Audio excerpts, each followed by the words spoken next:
din sa kanya. And this clue will be hard to kill. Sa pagpasok natin dito sa game number 1, pinag-usapan natin ang mga early to mid-game power spikes, but in terms of late game, with a YSS and a Harith, medyo hindi atang pwedeng patagalin ang laro na ito if you are Twisted Minds. Kumbaga kung ultra late game na yung usapan, baka another Falcons comeback ang ating makita. Ang X-factor dito, sa totoo lang, pag umabot na late game, again, yung micro aspect ng Lancelot. So we'll see how Team Falcons will try to play this game kasi I'll be honest, they're at the mercy of Twisted Minds sa gameplay pagdating sa mid-game. Hirap nito no? Most especially ngayon nagre-reflect agad. Yes, you have somewhat of a range when you have the Jishin, but versus Kimi, nagre-reflect talaga yung somehow difficulty.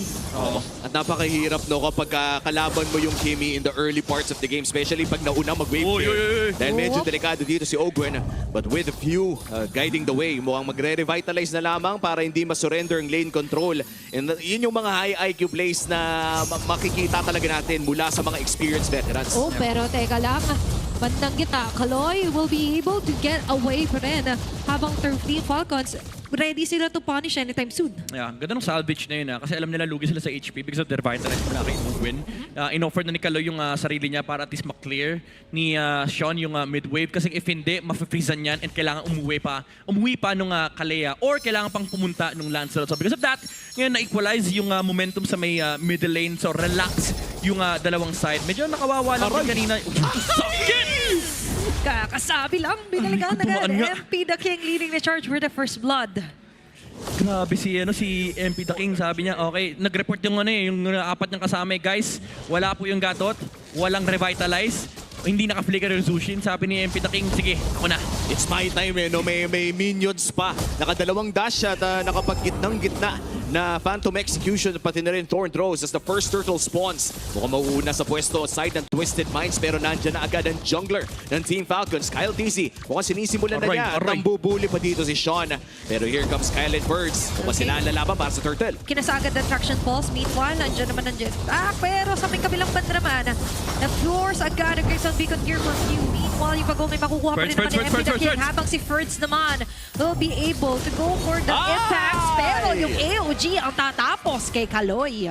Yung turtle na yun, in-expect natin na mapupunta sa kamay ng Team Falcons pero napakagandang combo and entrance mula dito kay MP The King. So far, nag-iinit ata ang hari ng Twisted Minds ngayon. Yeah, iba talaga ang dala ni Lancelot pagdating sa mga turtle fights. And masaya-masaya yung Twisted doon even though namatay si Kaloy kasi mape-prevent mo yung potential death ball na pwede makuha ng Team Falcons. Kasi ang kinagandahan sa isang YSS and Harith comp, kapag nakakuha ka ng early lead, ang bilis mo mag-transition. Pero ngayon, Twisted Minds, sila yung aggressor in this game.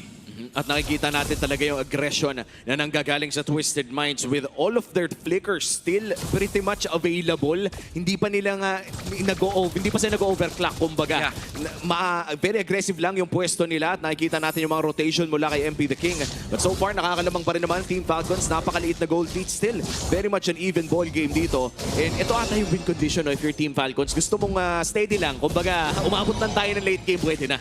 Strategy lang. Kailangan makuha yung mga key items, yung Starlium side, steady game. Kumbaga, ito yung medyo controlled for the side of Team Falcons. Hindi ka pwede mawalan ng control sa game kasi even though may death ball ka, may death ball din yung Twisted Minds. Kasi sa totoo lang, kapag ikaw ay na behind, let's assume na 5 minutes in, pumasok si Skypiercer ng Ranger. Medyo palubog na yung barko. Kapag ganun kasi, literal, babaril-barilin kayo ni Nocia pagdating sa mid-game. Kung sa bagay, basta ang importante, don't drop the ball. Para sila may death ball dito.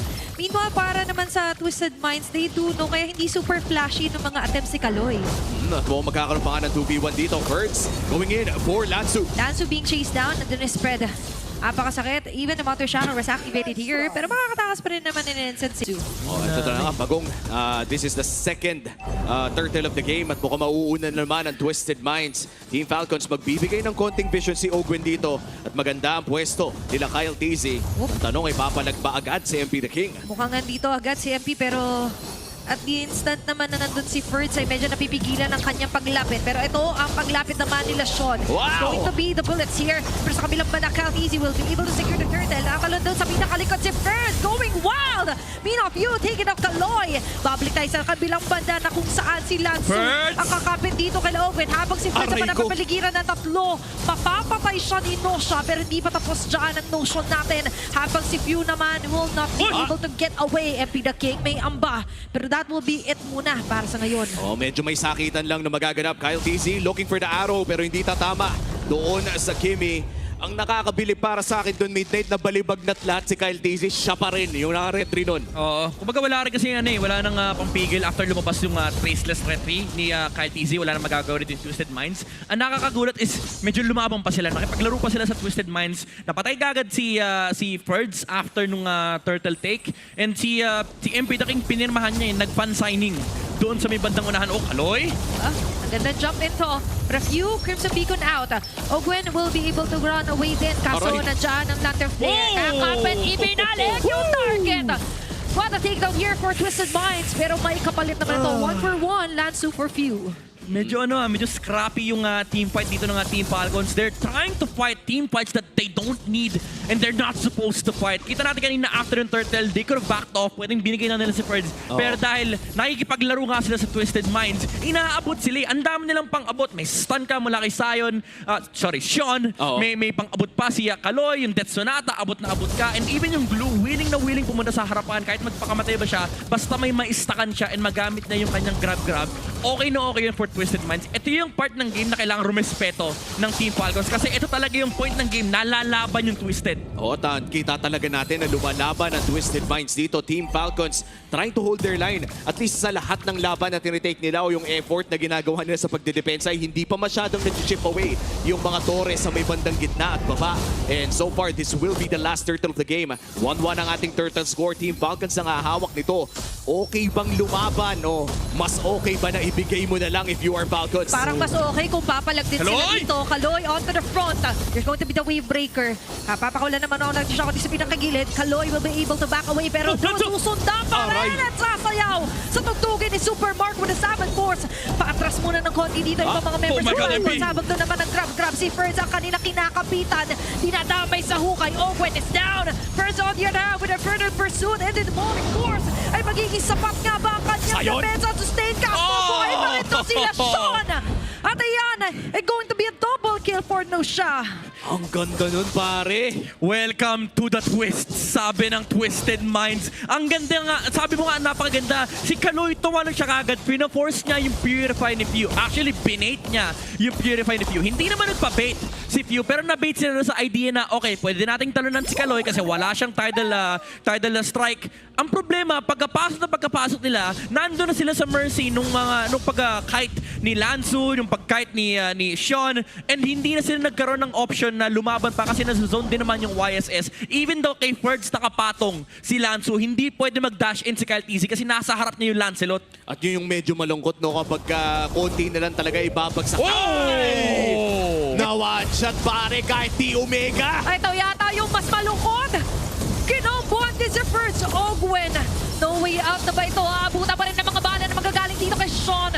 And Nosha with the double kill yet again. Oh my God, MP the King. Nila sa pag-abante habang si MP the King Wow! na big entry. How are you? Nice to meet you, Super Marco! Oh wow, MP the King. Napakadaming dinaanan para maabot ang bulletproof. Walang bulletproof para kay MP the King. Oh my goodness, yung turn men, ang akala ni Super Marco safe siya kasi nasa iba yung atensyon ni MP the King.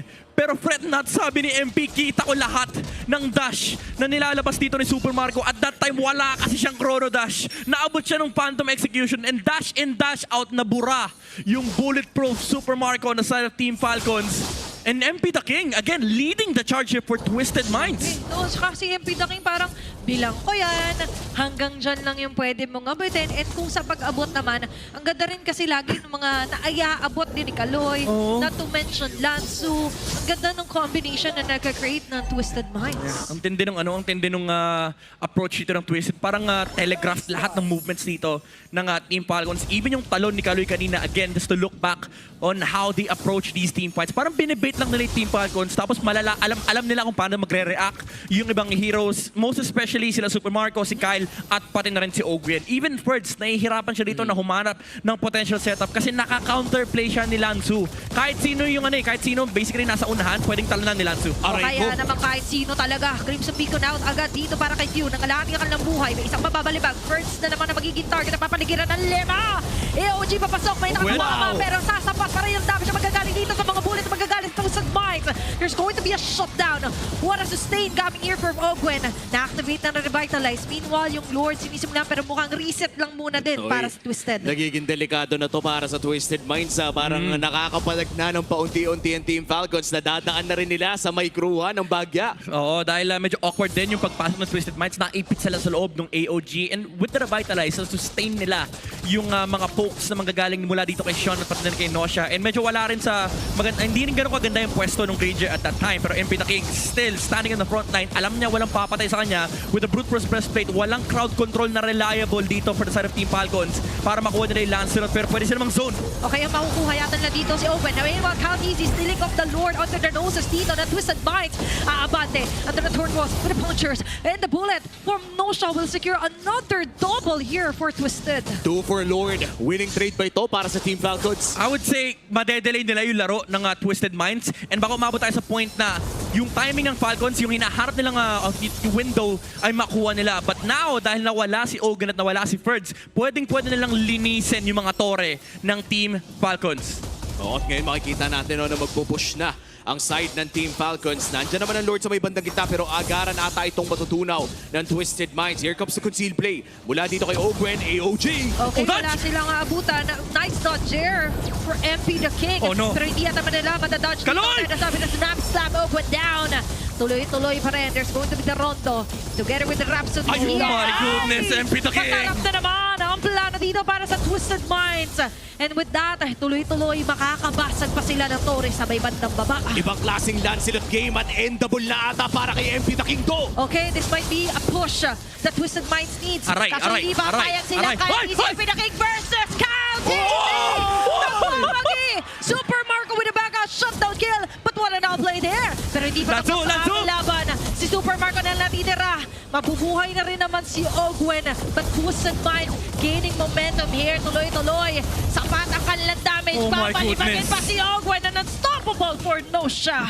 Even without the King, Twisted Minds lumalaban pa rin sila. Ito ang pagtaas ng lakas. Kakaiba yung kanilang pinapakita sa harap ng mga living legends. Ang ganda nung individual plays. Even Lanzu, alam niya kung kailan yung proper zone out, yung spacing ng kanyang heroes. Sean as well on the scheme, deathless by the way. And Twisted Minds, they have control of the map.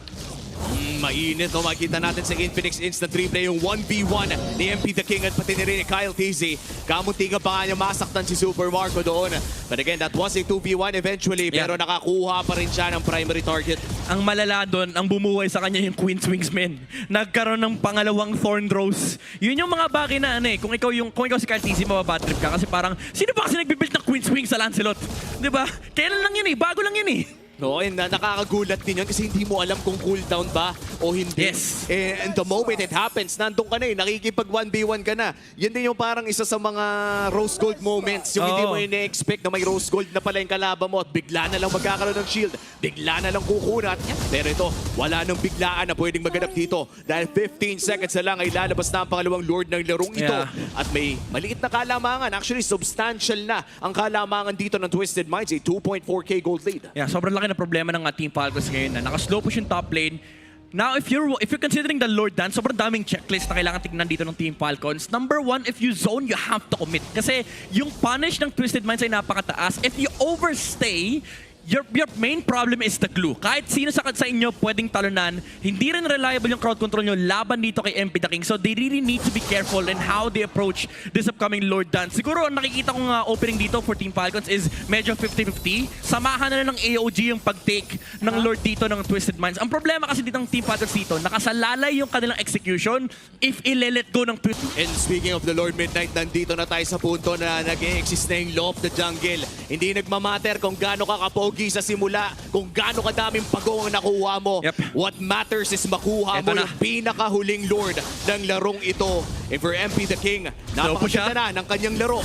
Halos perfect ang kanyang KDA. And for Kyle KZ, may anggulo nga ba na pwede siyang makakuha dito? Okay, staying in line ngayon ng Twisted Minds. As you mentioned, they have to commit. Even for Team Falcons, once they go back, mahihirapan na sila. Meanwhile, naka-slow push din ang ilan sa mga minion wave ng Twisted. Kaya naman napipilita umuwi Super Marco. Alam yata ang information na to, kaya mag-go na agad dito sa MP The King. Target view on the back lane. Sama na sa pinakalikod, matatalo si First. Napakaganda pag-zone out. Kaso nga lang yung damage. Saan magagaling? Wala na si Oh my Kaldizi. goodness. At nandiyan na pag-capit. With a grab. Kaso sa kabilang banda, mag-grab din naman on to the next dito. Si MP The King. Pero nagkakagulo-gulo tayo. Pero hindi magugulo dito ay yung kung sino tina-target talaga dito nila Nasha at Kala. Double down onto Ogwen. Natanggal ang immortality. Oh At nandiyan pa rin naman ang mga God. bala. Tatanggalin din ang immortality kapalit dito para kay Ogwen. It's going to be a turn destroy at the mid lane. At iba pala yung plano para dito sa hari. Sa hari ng Twisted Minds. Dahil ngayon nag-aantay na lang siya. Makakasalubong niya pa dito si Super Marco. And this might be it para sa Marco! Twisted Minds. Pero lumalaban. Nandiyan ang kissing. But not anymore. As Twisted Minds takes game number 1. Plot twist secured para dito sa